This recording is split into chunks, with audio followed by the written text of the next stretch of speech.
Well, friends, welcome to another edition of the Gospel Mailbox and our treatment of the International Sunday School Plan.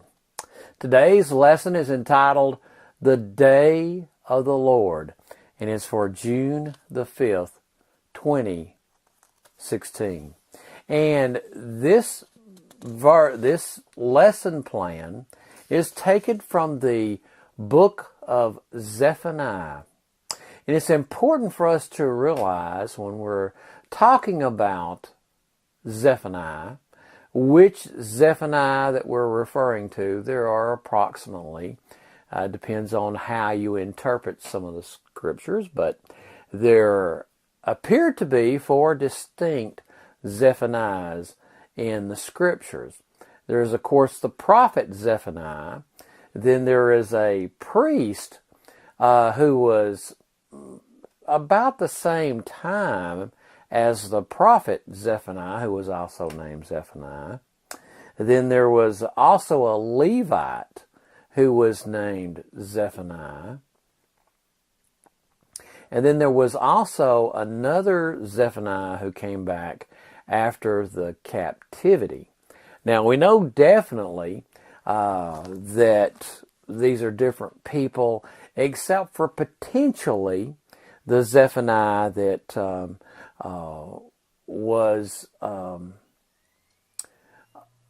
that were contemporaries. The prophet and also the priest were contemporaries of one another to some degree. So, there is a potential that they were one and the same person, but it's highly unlikely that they were, just because of the some of the genealogy of the prophet Zephaniah. And we know from just internally reading the book of Zephaniah, we know that Zephaniah was the great-grandson of the king Hezekiah. And Zephaniah was of royal lineage, and that has maybe some significance when you read the book of Zephaniah.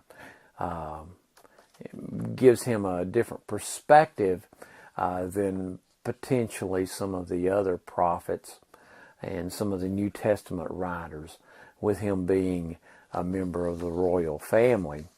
Like I said, is very, very, very obvious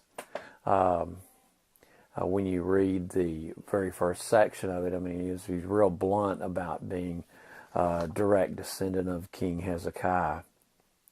And that means he would also be close kin to the current king during his prophetic ministry, who was the King Josiah. It's important for us to realize, too, that Hezekiah, who was a righteous man and went about doing some reformation during his lifetime, that he didn't complete that reformation, and that there was another falling away. And by the time Zephaniah and Jeremiah and Josiah came on the scene, there had been a lot of backsliding from Hezekiah's day. And these men were young, long about the year 625 BC is when Josiah began to he had come to maturity, and Jeremiah was still a boy and had begun to start heading this way of being his prophetic ministry.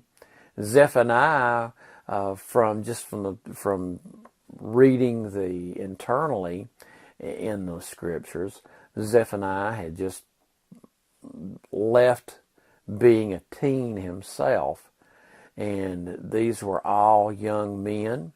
And we often see these revivals break out in the youth, and the youth jump out there and start evangelizing, and some of us older people haven't, maybe we've lost our first love. And we have these young people rise up,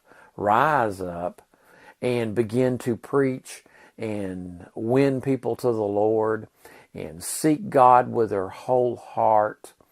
And we see these revivals break out among the young people a lot of times. And it's a blessing to see that's happened many times throughout the history of the church. And I've seen it happen in my own life. I know that in about 1973, there was a revival happened in the town where I lived in, Rossville, Georgia. And there was a revival that broke out in the youth, and it wasn't really specific to one church. It had broken out in several churches. It just seemed like the Spirit of God was just moving. And so it broke out in the youth and spread like wildfire. And there was a lot of good happened. A lot of people were won to the Lord. So, let me encourage some of us old people to pray for these young people of today, that the Spirit of God would raise us up another generation like Zephaniah and Josiah and Jeremiah and throughout the church where these revivals have broken out among young people. And so we can see a revival with that enthusiasm and the energy that it requires, that God would raise up young people to win the neighborhoods for the Lord.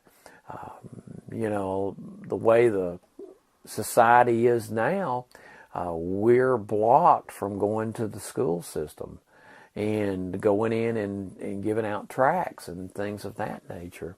But young people who are actually going to the schools, they're not. They can tell their friends, about Jesus. They can win people to the Lord. So if we get a fire breaks out in our youth groups, it can spread to the school systems and be a very appropriate, and they can't say anything against that when that happens. So looking back in our Sunday school lesson, this is what was happening at the time of Josiah when he became to maturity, and when Zephaniah and Jeremiah, they were young people. They were part of a new generation. God had called them and set them aside to make a huge change in society and to preach His Word. And that's what was going on. Now the verses, we've got the verses split out into three sections, the way the International Sunday School plan is laid out. The first section is in Zephaniah 1:4-6, and I'm going to read the verses and then we'll come back and make some comments about them. But Zephaniah 1:4-6, I will stretch out my hand against Judah and against all who live in Jerusalem. I will destroy every remnant of Baal worship in this place, the very names of the adulterous priest, those who bow down on the roofs to worship the starry host, those who bow down and swear by the Lord, and who also swear by Moloch, those who turn back from following the Lord and neither seek the Lord nor inquire of Him.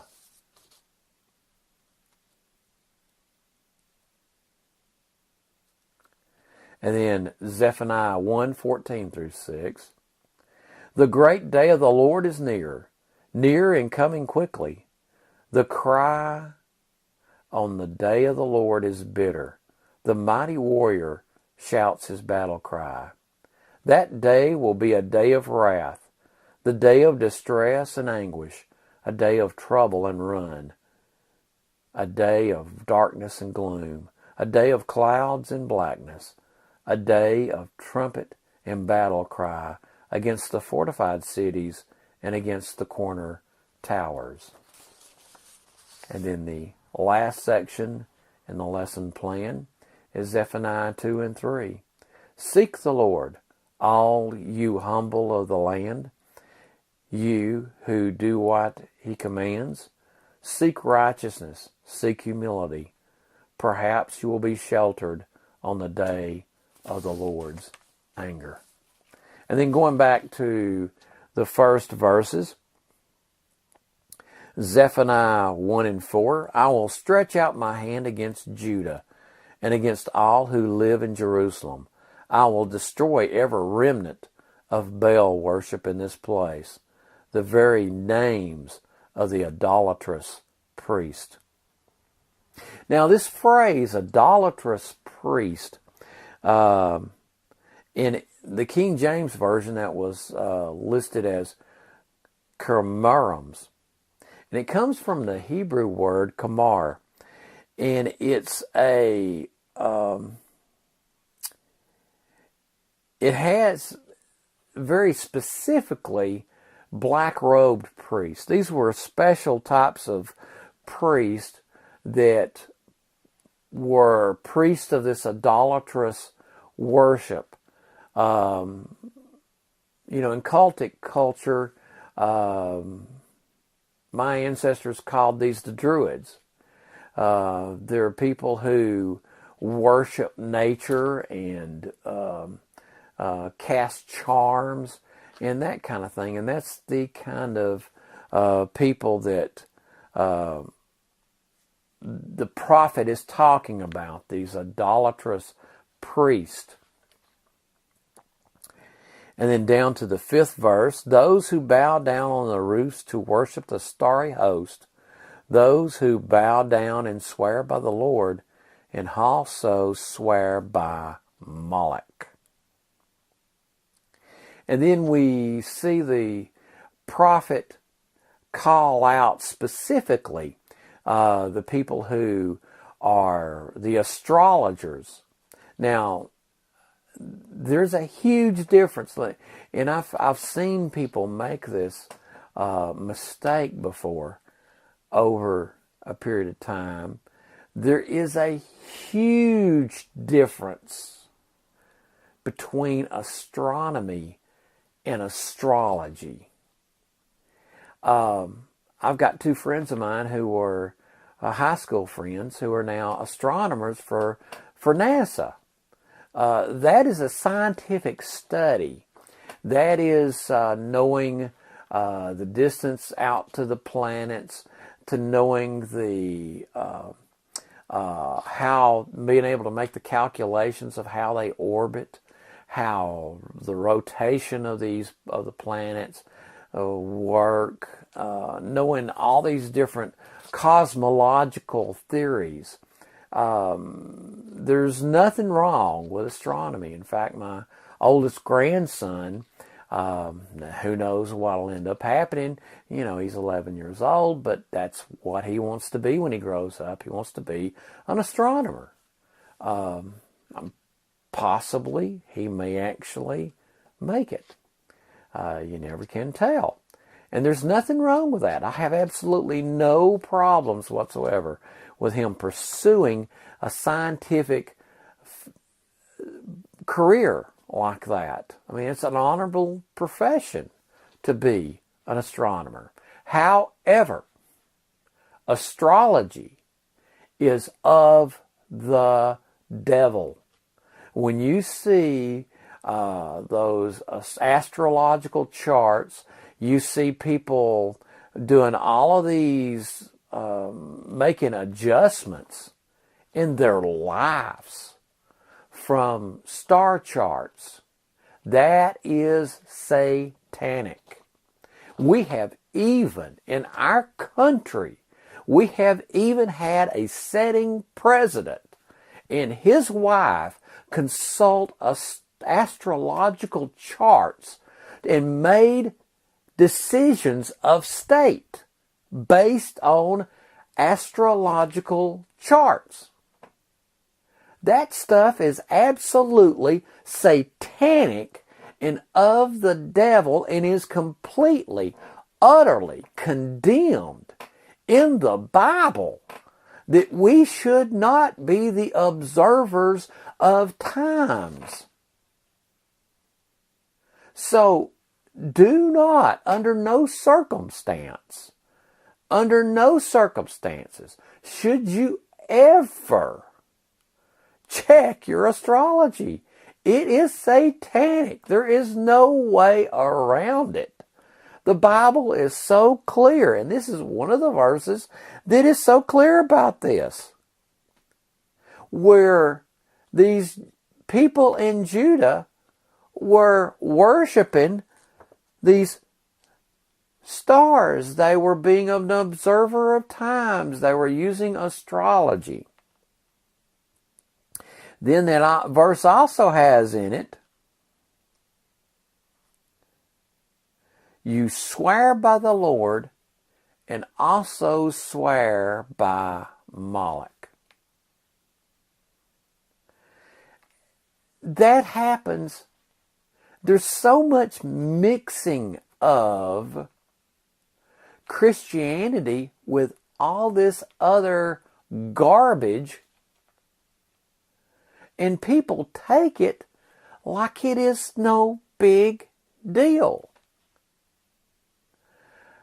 Like I said, we had a setting precedent that was him and his wife would sit there and consult astrological charts.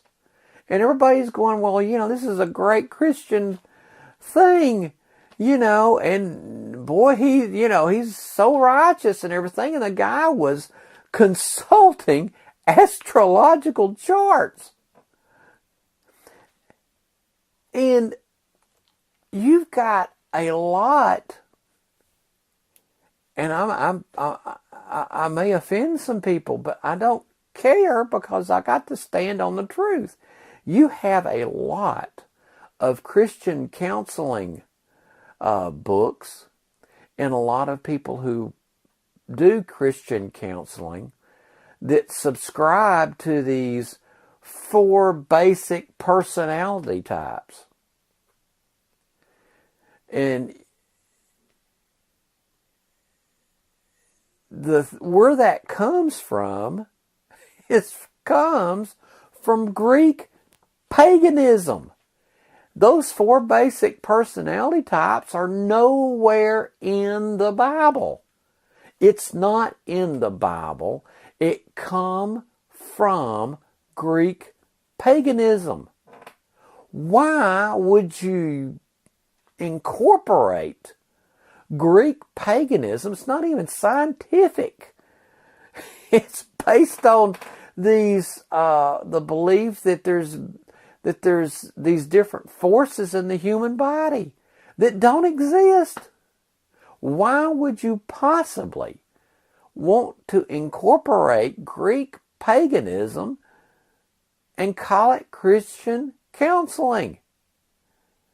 Christian counseling is pretty simple stuff.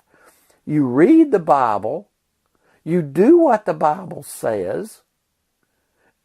If it ain't in the Bible, it may be right, may be wrong. But if it's in the Bible, that's the way it is. It's pretty straightforward stuff. Basically, you don't lay drunk, you don't beat your wife, you don't run around on your wife, you don't go out picking fights in the neighborhood. You pray, you seek the face of God, you don't think more of yourself than you should. It's pretty simple stuff. If you live by those rules, things go well. If you don't live by those rules, things don't go well.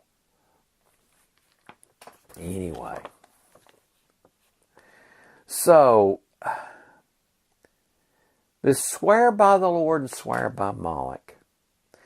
Jesus said in Matthew 6:24, No one can serve two masters.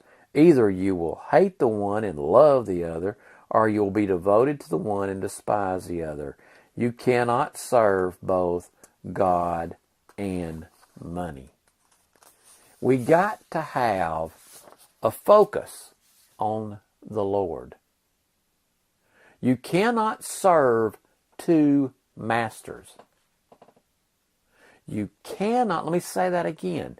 You cannot serve two masters. Some people get just enough of Jesus to make them miserable. And that's what it basically boils down to. You try to just serve God half-heartedly, and it's going to absolutely make you miserable. It's not designed that way. We're supposed to be, the only way that you find the joy is by serving the Lord with your whole heart. Seek Him with everything in you. That little dab will do you, like the old commercial. It doesn't work with Christianity. A little dab won't do you. A little dab will only make you lukewarm, make you miserable, and make God sick to His stomach by looking at you.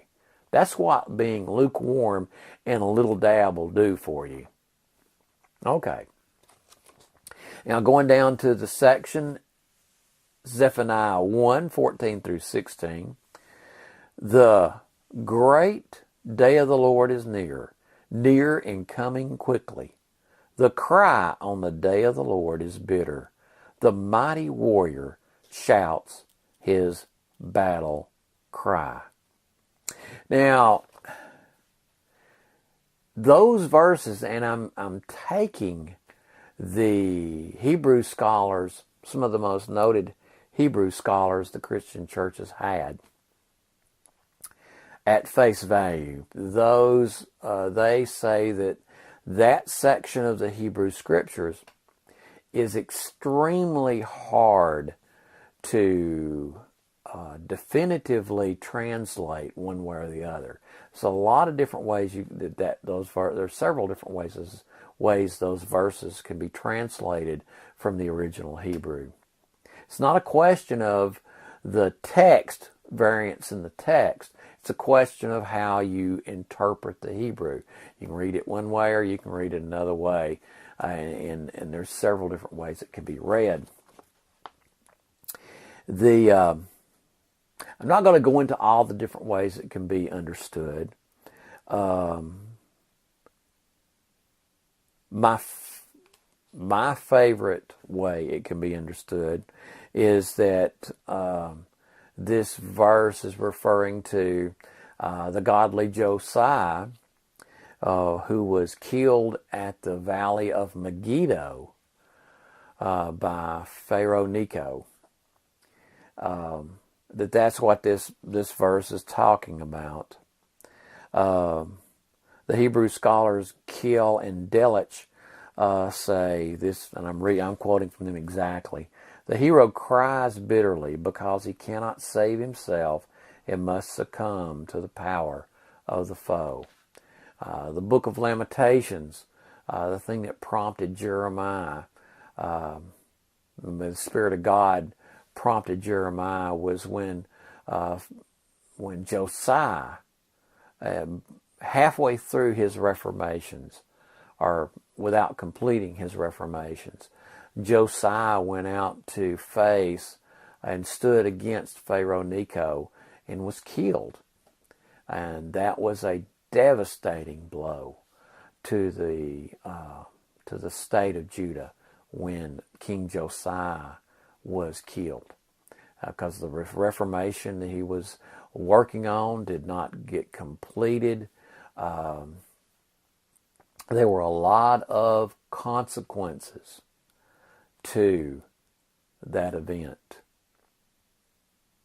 And that's what I think these verses are referring to.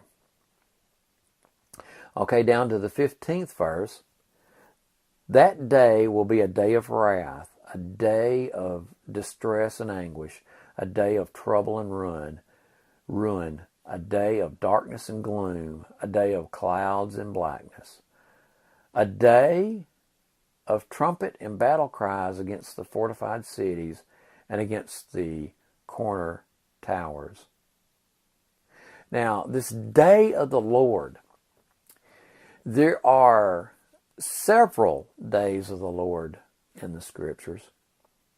And some of them, they're superimposed on each other. It's like I believe it was, I'm not 100% sure who originally said this, but it's not me.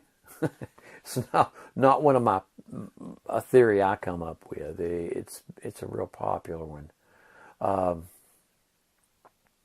But the way to interpret these Old Testament prophets a lot of times are like having two separate mountains ranges. And you're seeing one mountain range, and then in the distance you're seeing another mountain range. And when you look at them, you're seeing both of these mountain ranges together. And as these prophets were so far away from all of the events, there's that perspective that they had of having two or three separate events, and the way they're talking about them is as if they're one event, because from their perspective they appear to be one event. And this Yom Yehovah is the day of the Lord, is that kind of thing. And there was an aspect of that day of the Lord that was coming, was when, as I mentioned earlier, when King Josiah, the righteous King Josiah, was killed by Pharaoh Necho in the valley of Megiddo. That horrific event to the people of Judah when that event happened. There was another day of the Lord, was when the Romans completely and utterly destroyed Jerusalem and destroyed the temple. That was another day of the Lord that occurred. But there's another day of the Lord coming that the book of Revelations talks about. Revelation 6 and 16 through 17, they called to the mountains and the rocks, fall on us and hide us from the face of him who sits on the throne and from the wrath of the Lamb. For the great day of their wrath has come, and who can withstand it? So there is another day of the Lord coming. And you've got the option. You've got the option of missing that day or hitting that day. Zephaniah 2 and 3. Seek the Lord, all you humble of the land, and who do what he commands. Seek righteousness, seek humility. Perhaps you will be sheltered on the day of the Lord's anger. I'm just going to close with a verse from Isaiah 55, 6 through 9. Seek the Lord while he may be found. Call on him while he is near. Let the wicked forsake their ways and the unrighteous their thoughts. Let them turn to the Lord, and he will have mercy on them, and to our God, for he will freely pardon. For my thoughts are not your thoughts, neither are your ways my ways, declares the Lord. As the heavens are higher than the earth, so are my ways higher than your ways, and my thoughts higher than your thoughts. Well, neighbor, it's Donnie Bryson. Lord willing, I'll see you next weekend.